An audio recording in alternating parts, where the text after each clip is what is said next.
Tranquilos, sin prisa. Yo hasta que no estén todos...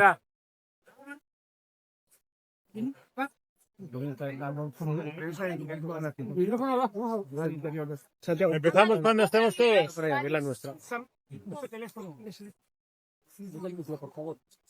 Pues ponga por detrás el teléfono, que están diciendo que no tenga el teléfono ahí. Lo sujeta él. Están todos, ¿verdad? Las cámaras. Bueno. Muy buenos días y muchísimas gracias por su atención. ¿De quién depende el fiscal general del Estado? ¿De quién dependía Cerdán? ¿De quién dependía Ábalos? ¿De quién depende Gallardo, el candidato del Partido Socialista a la Junta de Extremadura? Todos de la misma persona, del capo de la mafia, del mismo Pedro Sánchez que llegó a la presidencia del gobierno para combatir la corrupción del Partido Popular. Y resulta que ellos han robado a manos llenas, a cara descubierta, de la manera más desvergonzada, y han insultado y se han reído de todos los españoles. Y mientras lo hacían, han aplicado políticas contra el pueblo. Y por eso en España no va a volver a haber una democracia hasta que Pedro Sánchez no asuma las consecuencias de sus actos sentado en un banquillo, hasta que no responda por su traición, cometida de la manera más vil pactando con todos los enemigos de España, hasta que no responda también por todos los crímenes contra el Estado de Derecho y la democracia, y hasta que no responda de todos los actos que han cometido los que dependían de él. Porque mientras hacían todo eso aplicaban políticas contra el pueblo, contra el campo, contra la industria, contra la libertad de expresión y contra la libertad de educación. ¿Y esas políticas de quién dependen? Pues dependen también de Pedro Sánchez y de la señora Guardiola y de Bruselas y del pacto permanente entre el Partido Popular y el Partido Socialista. ¿Y cuáles son esos pactos? Pues todos aquellos que nos hacen daño. El pacto para la invasión migratoria, el pacto del fanatismo verde y el pacto para imponer la ideología de género en el lenguaje, en las escuelas y en todas partes. Creo que es posible un cambio de rumbo. Creo que es posible proteger a nuestro pueblo, proteger nuestra industria, proteger nuestro campo. Pero para que eso sea posible, antes tenemos que derrotar tanto a los de la estafa como a los de la mafia. Y confiamos en que en las próximas elecciones se inicie el camino para que eso sea posible muy pronto en toda España. Muchísimas gracias y me pongo a su disposición. ¿Qué tal, señora Abascal? Estamos en directo en La Sexta. Señora Abascal, la candidata del PP, María Guardiola, ha anunciado hace apenas 2 días una oferta pública muy amplia, dice que es la más grande, la mayor en los últimos 10 años. ¿Qué le parece que haya hecho esta oferta, el momento también en el que lo hace y cualquier que sería la solución para mejorar las cifras de empleo de la región? Bueno, yo creo que hacer una oferta pública de empleo en la campaña electoral o en los días previos es claramente utilizar las instituciones al servicio de un partido. Nosotros lo hemos denunciado ante la Junta Electoral y creemos que esta actitud de la señora Guardiola, que ahora le podría dar por ponerse a inaugurar obras en mitad de la campaña electoral, pues es una actitud que demuestra que el Partido Popular y el Partido Socialista son lo mismo. La falta de empleo en cualquier lugar se soluciona dejando de acosar a los autónomos, dejando de acosar a los que crean empleo, bajando los impuestos, quitando burocracia y terminando de una vez por todas con el fanatismo verde que destruye nuestro campo y nuestra industria, y muy especialmente eso lo estamos viendo en Extremadura, como estamos viendo también el intento de algunos por cerrar la central nuclear de Almaraz, que da empleo a tantísima gente. Por lo tanto, menos inventos, menos demagogia, menos populismo, empezando a ofertar empleo público, que luego lo tiene que pagar la gente con sus impuestos. Y, por supuesto, espero que la Junta Electoral llame al orden a la señora Guardiola, porque está actuando exactamente igual que los socialistas. ¿Qué tal, señora Abascal? Estamos en directo en La Sexta. Volver a preguntarle por el fiscal, preguntarle específicamente por la reacción del gobierno, que dicen que respetan esa sentencia, pero no la comparten. No sé qué le parece. Bueno, yo creo que el Gobierno hace mucho tiempo, junto con todos sus socios, que son los enemigos de la unidad de España, los enemigos de la democracia española, los enemigos de las instituciones, están en una campaña de acoso y derribo contra la justicia, contra el Tribunal Supremo, y creo que eso es precisamente de lo que hoy hay que hablar. Pero lo cierto es que todo lo que hay en torno a Pedro Sánchez está teniendo que dar cuentas ante la justicia, acaba sentado en el banquillo, y todo eso nos permite decir que Pedro Sánchez es la X de toda la trama. Todo lo que ha ocurrido habría sido imposible sin Pedro Sánchez. Todos los que le acompañaban en el Peugeot, en aquellas primarias en las que escondía urnas y que no se sabe cómo las pagó, han acabado en los tribunales, en el banquillo o directamente en la cárcel, como Santos Cerdán. Y eso, junto con el hecho de que toda su familia más cercana esté imputada y junto con el hecho conocido de la procedencia del dinero de la familia de Pedro Sánchez, pues es algo que es uno de los mayores escándalos que ha vivido la democracia española.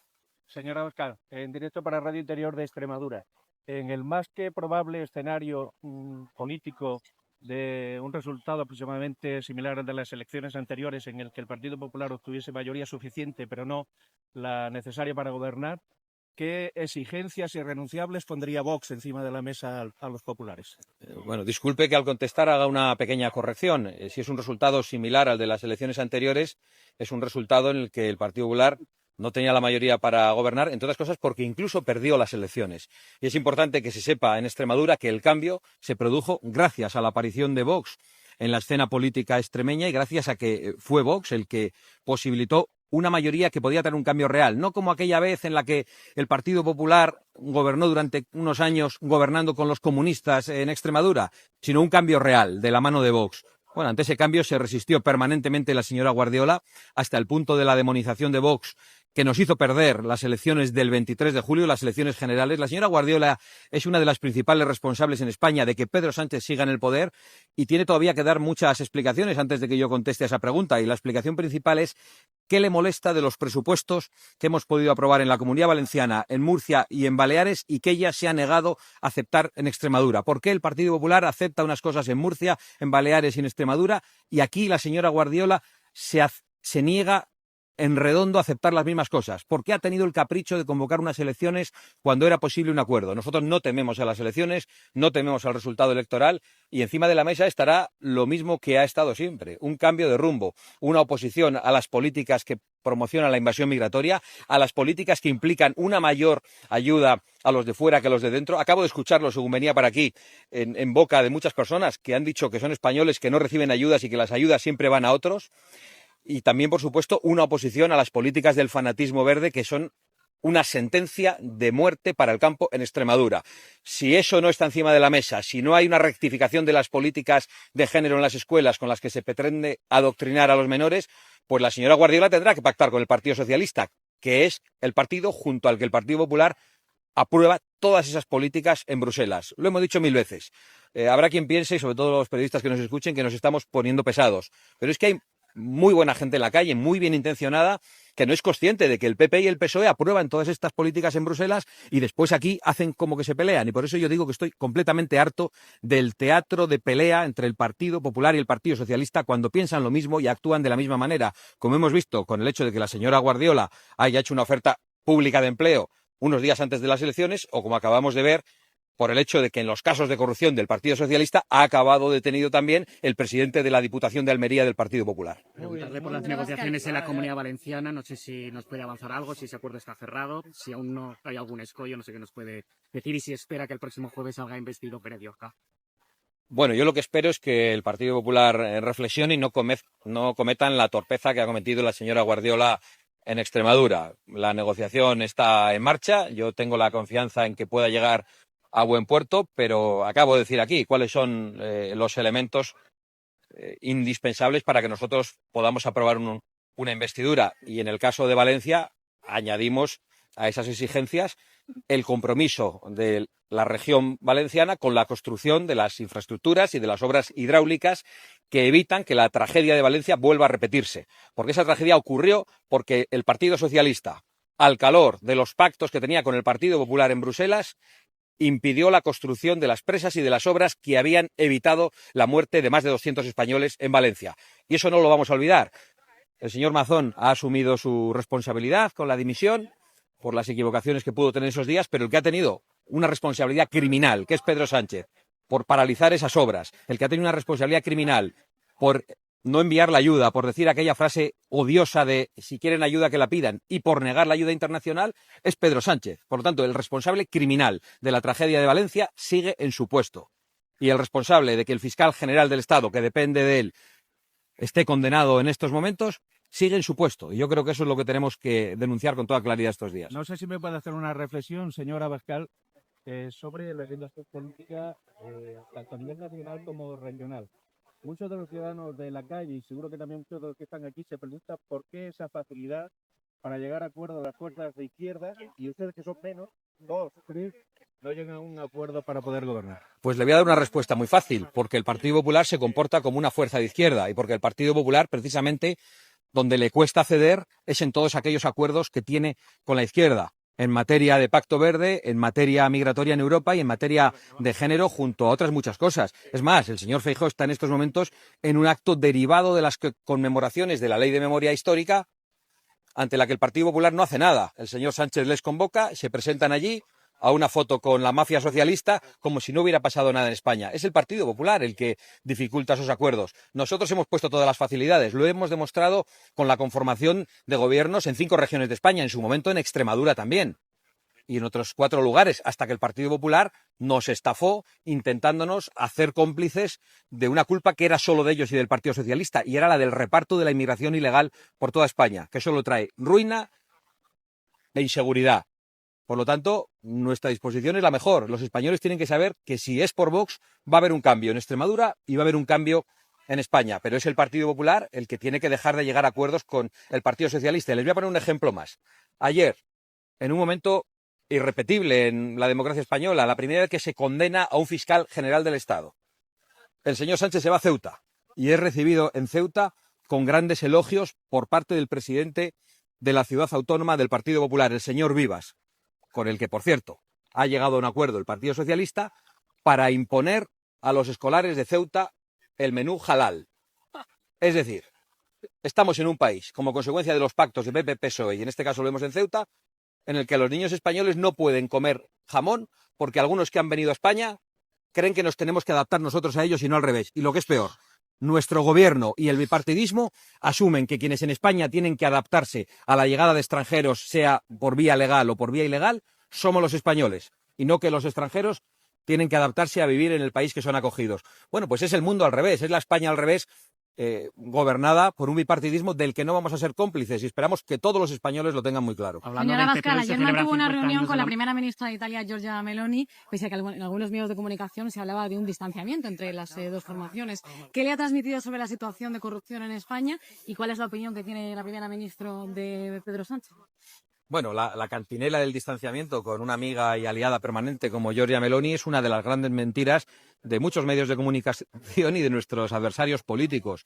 Yo he mantenido contacto permanente con la primer ministra de Italia desde que fue nombrada, con la que tenemos una alianza política entre Vox y Fratelli y una alianza personal y una estrecha amistad.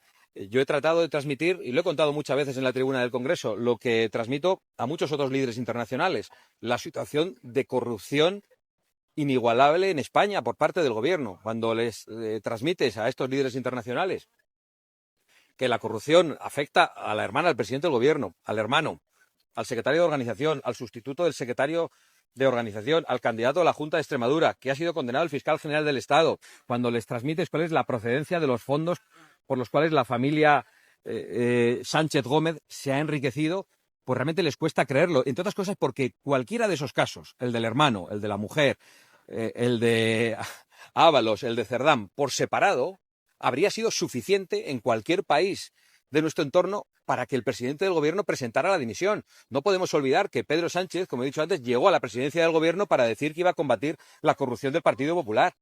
Y lo que ha hecho es pasarla por encima, corromperse de la forma más brutal. Todo su entorno en estos momentos tiene que dar explicaciones en el banquillo. Esta no es una cuestión ideológica, ni de izquierdas, ni de derechas, ni de una propuesta política. Es una cuestión de mínima decencia que ha desaparecido en el gobierno de España porque estamos gobernados por una mafia en estos momentos. Hoy se celebran 50 años de la monarquía, se está celebrando en este momento un acto en el Congreso. Feijóo ha dicho esta mañana que él no necesita ver la agenda de otros líderes, en referencia clara a ustedes, para saber cuál es su sitio, que era estar en el Congreso, ha dicho. Pues a mí me pasa lo mismo que al señor Feijóo. Yo tampoco necesito ver la agenda del señor Feijóo, aunque igual me vendría bien verla de vez en cuando, porque normalmente suele equivocarse y estar donde no debe. Yo no doy bandazos. Yo he dicho con toda claridad que no voy a participar en ningún acto político en España en el que esté la mafia gubernamental. No nos van a ver en ningún festejo, en ningún sarao, en ningún desfile. Vamos a estar con el pueblo, vamos a estar con los españoles. Mi agenda hoy está aquí y puedo asegurarle que nadie me esperaba en ese acto basado precisamente en las leyes de memoria histórica y que solo busca decir a los españoles qué tienen que pensar sobre nuestro pasado. Lo incomprensible es que el señor Feijóo esté en ese acto. Y creo que lo razonable es que yo esté hoy en Coria hablando con los españoles y escuchando sus preocupaciones como he podido hacer a lo largo de toda la mañana. El próximo territorio que puede ir a elecciones es Aragón. El propio Azcón ya ha dicho que va a seguir el modelo de Extremadura, que si ustedes no apoyan los presupuestos, pues elecciones en Aragón. Pues el señor Azcón sabrá. Nosotros hemos dicho con toda claridad cuáles son las bases de cualquier acuerdo. No voy a repetirlas porque ustedes las han escuchado en esta comparecencia. Y si el señor Azcón no quiere llegar a un acuerdo y quiere cometer esa torpeza, pues lo lamento, pero la responsabilidad es suya. Tiene también al Partido Socialista para llegar a acuerdos en esas políticas que comparten. En todo caso, yo espero que el primer territorio en el que haya elecciones sea el territorio nacional, el conjunto de España, y que de una vez por todas Pedro Sánchez devuelva a los españoles la palabra, el voto y la voz que les ha robado con unas mentiras flagrantes sobre sus pactos y también sobre la ley de amnistía, que constituye un gigantesco acto de corrupción política y de traición a todos los españoles. Muchas gracias. Muy amables. Buenos días. Vaya, hacia la mesa un segundo.